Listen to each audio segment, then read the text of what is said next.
Europe 1 Soir Week-end. 19h, 21h, Pascal de la Tour du Pin. Il est 19h32 sur Europe 1. Jean-Pierre Aubin, bonsoir. Bonsoir. Vous êtes ancien inspecteur de l'éducation nationale, auteur du rapport Aubin en 2004 et auteur de cet ouvrage « Les profs ont peur, école et laïcité, enquête sur le grand renoncement » aux éditions de l'Observatoire. Jean-Pierre Aubin, c'est très intéressant de vous entendre ce soir.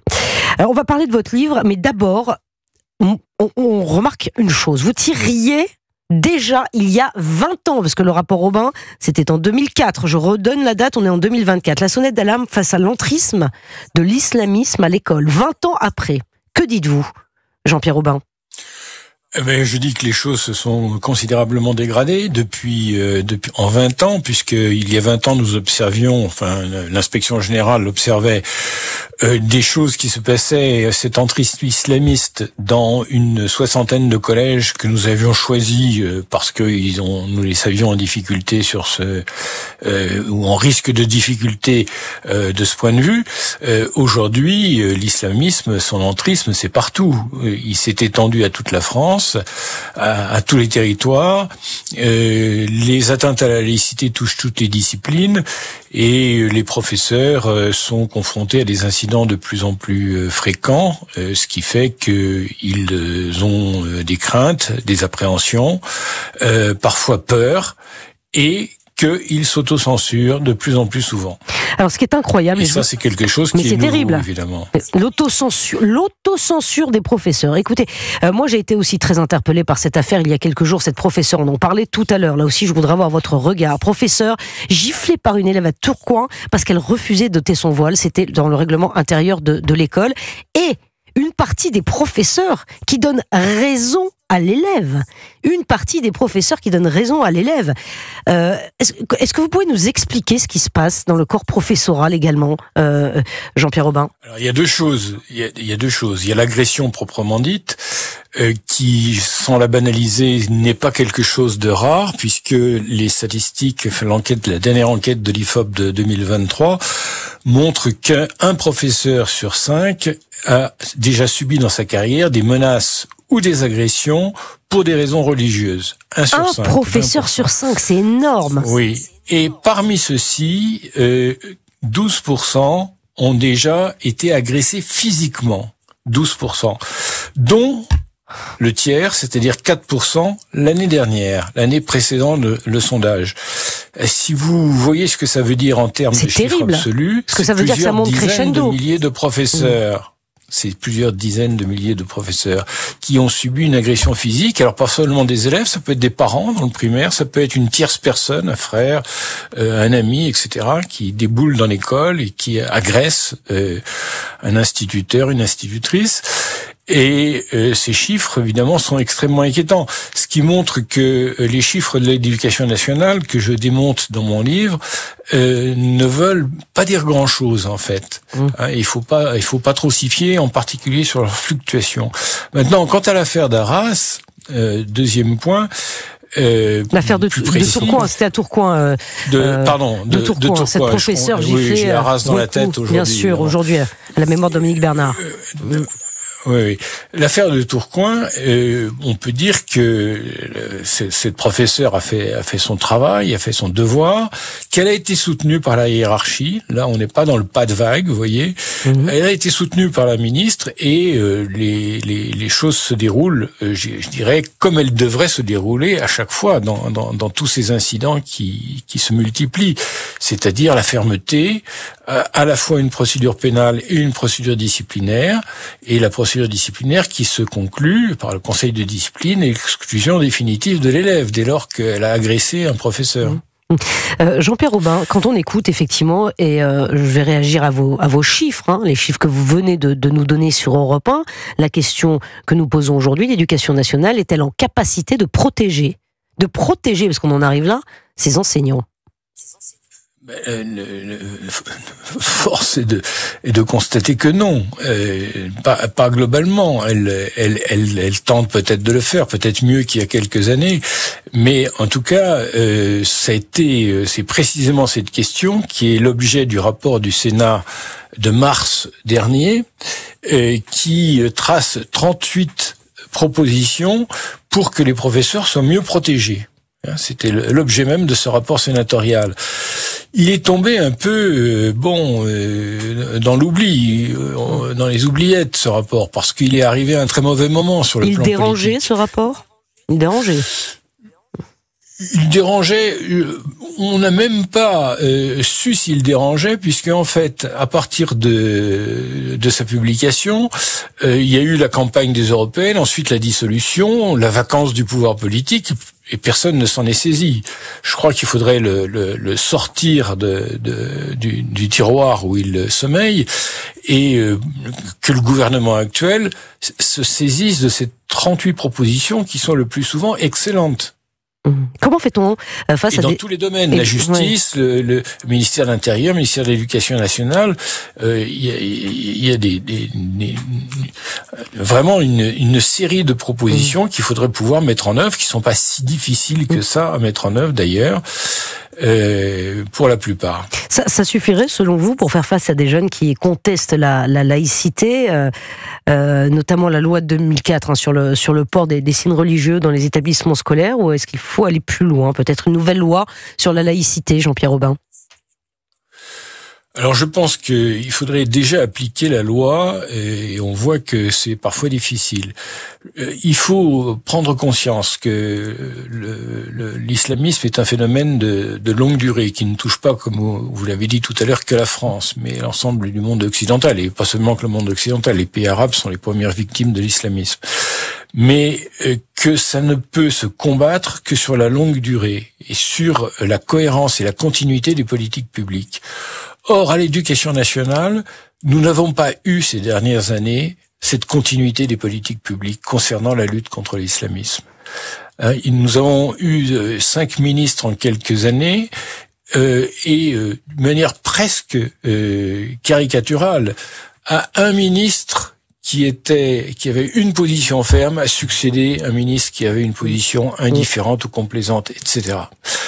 Je crois qu'il y a rien de pire que ces coups de balancier, ces coups d'accordéon pour mener une politique qui ne peut se comprendre que sur le long terme. Jean-Pierre Aubin, ancien inspecteur de l'Éducation nationale, auteur du rapport Aubin, je le rappelle, en 2004, auteur de l'ouvrage « Les profs ont peur, école et laïcité, enquête sur le grand renoncement ». Est-ce que l'école a vraiment aujourd'hui les moyens de faire face dans les prochaines années à cette poussée ou à cet entrisme islamiste ?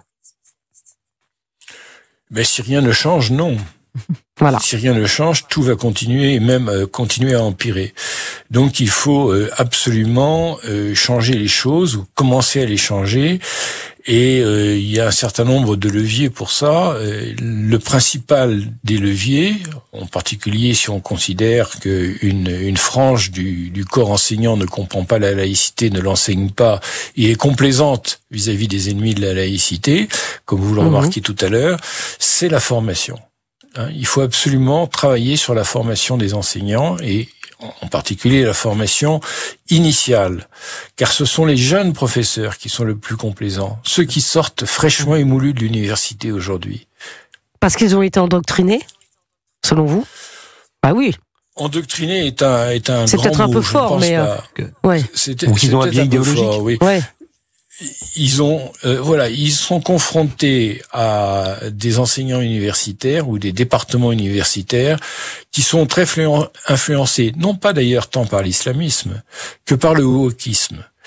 Et une idéologie qui n'est a priori, qui n'a pas grand-chose à voir avec l'islamisme, qui n'a pas la même provenance, Proche-Orient d'un côté, les campus américains de l'autre, mais qui ont une caractéristique commune, c'est de refuser l'universalisme. Ce sont des idéologies différentialistes. Véronique Jacquet, une question à vous poser.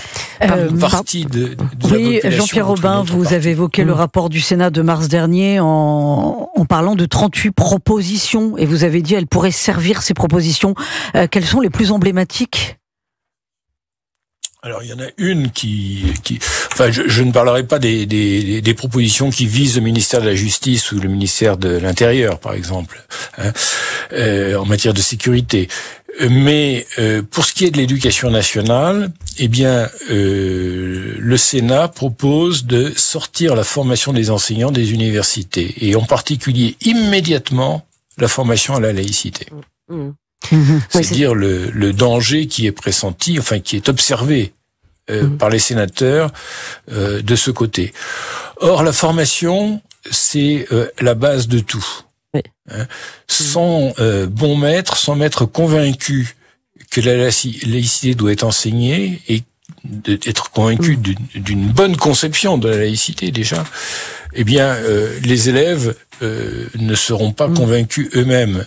Et dans le cadre d'incidents emblématiques comme celui de Tourcoing, eh bien, une partie des élèves va prendre fait et cause pour l'agresseur. Oui, c'est incroyable. On va continuer, si vous le permettez. Une partie des enseignants aussi. Jean-Pierre Aubin, permettez-moi de vous demander de rester avec nous. On va donner la parole à Brandon Ouaret pour le journal permanent. De rester avec nous. On va continuer, si vous le voulez bien, d'en parler dans un tout petit instant. Jean-Pierre Aubin, ancien inspecteur de l'éducation nationale et auteur du rapport Aubin en 2004. Il est 19h43 sur Europe 1. Une annonce antenne. Retrouvez On te raconte du lundi au vendredi de 14h à 15h sur Europe 1, faits divers, affaires criminelles, portraits de personnalité. Christophe Ondelat vous raconte les histoires qui ont marqué les Français. Demain, Ondelat reviendra sur l'histoire de John List, le Dupont de Ligonnès américain. Tous les épisodes d'Ondelat raconte sont disponibles dès maintenant en replay et en podcast sur le site et l'application Europe 1. Il est 19h44. Europe 1 Soir Week-end. 19h, 21h, Pascal de la Tour du Pin. Et nous sommes toujours avec Jean-Pierre Aubin, ancien inspecteur de l'éducation nationale, auteur du rapport Aubin en 2004 et auteur de l'ouvrage Les profs ont peur, école et laïcité, enquête sur le grand renoncement. Véronique Jacquier est avec nous dans ce studio et Paul Melun également. Jean-Pierre Aubin, je voulais qu'on continue d'échanger ensemble parce que c'est passionnant. Vous disiez effectivement qu'il faudrait sortir les enseignants de l'université, sortir les enseignants de la formation parfois qu'ils reçoivent. Vous avez évoqué le wokisme, ça touche les enseignants, ça ne touche pas que les enseignants. On parlait il y a quelques instants, c'est vrai qu'il y a des écoles qui sont plus touchées que d'autres, hein. Par exemple à l'ENM, l'école de la magistrature, où effectivement ce type de doctrine est très forte. Mais sauf que ça prend du temps, Jean-Pierre Aubin. La réforme qui avait été prévue par Gabriel Attal, mais qui n'est pas arrivée au bout du processus du fait de la dissolution, prévoyait effectivement que le ministère de l'Éducation nationale reprenne la tutelle sur les écoles de formation des enseignants, qui auraient pris le nom d'ailleurs d'école normale ou d'école normale supérieure. Cette réforme est restée dans les faute de temps. Je pense que le gouvernement actuel devrait la reprendre et la remettre sur les rails. Recréer que l'éducation nationale reprenne la main. Paul Melun. Pour prendre ce type de mesures, Monsieur Aubin, peut-être faut-il aussi une certaine forme de courage politique, et en tout cas le courage d'affronter les ennemis de l'école ou les ennemis de la laïcité aujourd'hui. Est-ce que vous pensez aujourd'hui que ce courage existe encore en politique, dans la classe politique, sans vous demander de préférence électorale bien sûr, mais est-ce que vous pensez que c'est encore possible d'inverser la tendance avec peut-être des ministres de l'éducation qui seront plus volontaristes que ceux qu'on a pu avoir ? C'est-à-dire que parmi les 5 derniers ministres de l'Éducation nationale, il y en a deux qui avaient du courage et qui étaient volontaires. Il y a Jean-Michel Blanquer qui est resté trop longtemps et Gabriel Attal qui n'est pas resté assez longtemps. Oui. Vous n'avez pas cité Pape Ndiaye, par exemple. Non. Vous l'avez remarqué. Non, mais par cette je veux dire, effectivement, il faut une continuité dans la politique éducative, bien sûr. Mais pardonnez-moi, Jean-Pierre Aubin, pardonnez-moi. Le grand responsable de ces atermoiements, c'est quand même le président de la République. Oui, mais justement, vous parlez de cohérence et de continuité. En même temps, c'est transformé en alternativement. Ah oui. Oui. Vous parlez de cohérence et de continuité dans la politique publique, mais même avec Jean-Michel Blanquer qui est resté 5 ans ministre de l'Éducation nationale, on a quand même vu qu'il n'y avait pas d'inflexion majeure sur cette question-là. Les racines du mal sont profondes quand même, non ? Il va falloir au moins une génération pour mener cette bataille. Oui, dans mes livres, je parle de plusieurs générations. Ah oui, plusieurs générations, d'accord, mais on est parti pour une guerre de 100 ans. On est parti pour un combat qui est de très longue durée. Je pense que l'islamisme vient de loin. Les islamistes pensent avoir le temps pour eux. Le temps travaille pour eux. Et c'est un combat que la France, d'ailleurs, ne peut pas mener. Mais vous diriez que seule. c'est un combat civilisationnel ? Vous voyez, ça dépasse l'éducation nationale quand même, hein. C'est un combat pour une civilisation qui est la civilisation des Lumières. Voilà. Je crois que c'est bien là-dessus que l'islamisme attaque l'Occident. C'est sur ces valeurs qui sont nées au XVIIIe siècle et qui sont pour eux autant d'abominations. Il y a une publication islamiste qui est un peu connue, un peu célèbre. C'est celle qui a suivi les attentats du Bataclan et des terrasses de café. Ce journal de Daesh s'intitulait « La France à genoux » et présentait en première page, en couverture, deux policiers dans les bras l'un de l'autre, en train de pleurer devant le Bataclan. Et il y a eu toute une série de textes théoriques dans cette revue qui attaquaient la France, qui attaquaient l'école française précisément. Et en passant en revue toutes les valeurs des Lumières, la liberté, l'égalité, la fraternité, la tolérance, l'humanisme, etc., montrait que chacune de ces valeurs était contraire à la doctrine islamique. Jean-Pierre Aubin. Et donc, ça se concluait par un appel au meurtre des enseignants français. C'est là pour la première fois qu'on a vu, vous devez tuer les enseignants qui enseignent ceci à vos enfants. Voilà. Donc, le reste, évidemment, était terrible, mais n'était pas surprenant quand on quand on avait lu cette publication. Jean-Pierre Aubin, on ne découvre pas, vous ne découvrez pas votre rapport, déjà c'était il y a 20 ans. Qui a laissé faire et au nom de quoi, selon vous? Qui a laissé faire? Bien, là, les responsables politiques sont évidemment les premiers responsables. À droite comme à gauche. Lorsque nous avons à droite comme à gauche, puisque en 2004 nous avons remis ce rapport à François Fillon, qui était à l'époque ministre de l'Éducation nationale, qui l'a enterré. Et puis ensuite, d'autres ministres de droite puis de gauche se sont succédés et aucun n'a repris les conclusions. Tout le monde a mis la poussière sur le tapis jusqu'aux attentats Charlie Hebdo, puis du Bataclan, où là, on s'est aperçu que l'islamisme était quelque chose d'extrêmement virulent, dangereux, et surtout que lorsque les établissements de l'éducation nationale ont dû faire des moments de recueillement à l'issue, le lendemain ou le surlendemain de ces événements, toute une série d'élèves ont manifesté leur désapprobation, voire leur soutien des criminels, des assassins. Et là, ça a été une prise de conscience, en particulier pour le gouvernement de Manuel Valls, qui a lancé une opération de communication autour des valeurs de la République. Mais c'était déjà dans notre rapport de 2004. Ces incidents, suite aux attentats de New York, de Washington et de Madrid, avaient eu lieu dans nos établissements scolaires, dans certains. On a laissé faire. Et nous le savions. Laisser faire, et voilà où on en est aujourd'hui. Vous dites, il faudra des générations. Mais c'est terrible. Les bras m'en tombent, Jean-Pierre Aubin, parce que moi je pense à tous les parents. Personnellement, j'ai des enfants, Véronique, Paul. Mais quel monde, quelle société on leur laisse? Parce que s'il faut des générations pour remettre les choses justes et puis dans surtout, le bon ordre, c'est terrible. Mais pardonnez-moi, surtout, c'est une guerre qu'on ne veut pas aborder, c'est une guerre qu'on ne veut pas mener, mais c'est une guerre qui commence et qui a déjà commencé. Jean-Pierre Aubin, non? Mais bien sûr, elle existe et elle a fait de très très nombreux morts déjà. C'est-à-dire que ce que nous voyons, c'est-à-dire le développement d'idéologie, a une pointe acérée qui est le djihadisme, c'est-à-dire le développement violent, militaire de cette idéologie sur toute une série de scènes internationales et nationale. L'assassinat de ces deux professeurs, Samuel Paty et Dominique Bernard, en est un exemple évidemment frappant et cruel.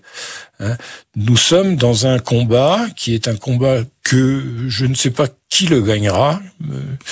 Malin serait celui. Mais vous croyez pas, pardonnez-moi Jean-Pierre Aubin, dire la conclusion de ce combat. Mais oui, vous croyez pas justement qu'il faut pas dire nous ne savons pas qui le gagnera, mais nous allons le gagner ce combat. Enfin, moi ça me choque quand je vous entends parler comme ça. Il faut se donner les moyens de gagner ce combat. D'un homme politique, là, je suis un observateur. Et franchement, si on me demandait mes certitudes, j'en ai aucune. Ah oui. Mais c'est le problème, c'est celui des hommes politiques qui ne tiennent pas le discours que vous tenez. Ouais, les hommes politiques. C'est aux hommes politiques de dire nous gagnerons le combat. Ouais. Qui ont peur de quoi, Paul Melun ? Il semblerait que les hommes politiques, en tout cas par-delà le clivage gauche-droite, aient sous-estimé de façon très importante depuis 40 ans, 30 ans, le phénomène de l'islam politique. Là où nous étions prévenus, Erdogan disait, quand il était Premier ministre de Turquie à la fin des années 90, les mosquées seront nos casernes et les fidèles seront nos soldats. Il avait annoncé la couleur, il avait annoncé l'islam politique. Et des gens talentueux comme Monsieur Aubin avaient prévenu très tôt de la menace de l'islam politique sur l'éducation nationale, mais plus généralement sur toutes les strates de notre société, à l'université, dans l'armée, on en parle peu, mais ça existe aussi partout. Donc l'islam politique, effectivement, est très puissant et l'islam politique livre le combat. Si nous ne le livrons pas en face, et là je rejoins ce que disait Véronique il y a quelques instants, c'est-à-dire que si nous en face, nous ne livrons pas le combat, de fait, il est perdu. Et effectivement, quand nos auditeurs écoutent ce soir Monsieur Aubin, et moi j'en fais partie, on a de quoi être très inquiet, je pense. Et surtout, on n'arrive pas, on ne sait pas, pardon, excusez-nous Jean-Pierre Aubin, mais par où commencer ? Vous voyez, le commencement le commencement de la guerre, entre guillemets, par où, Jean-Pierre Aubin ? Par reconnaître déjà la réalité dans ses dimensions les plus sombres, parfois. Donc déjà, nommer les choses, dire les choses. On a fait quelques progrès depuis quelques années. Je me souviens du temps où on parlait de terrorisme, mais surtout pas de terrorisme islamiste. Ça y est, aujourd'hui... mais comme un rat cet après-midi, Jean-Pierre Aubin, vous avez écouté le maire d'Arras, il n'a pas prononcé... Victime de la barbarie d'un homme.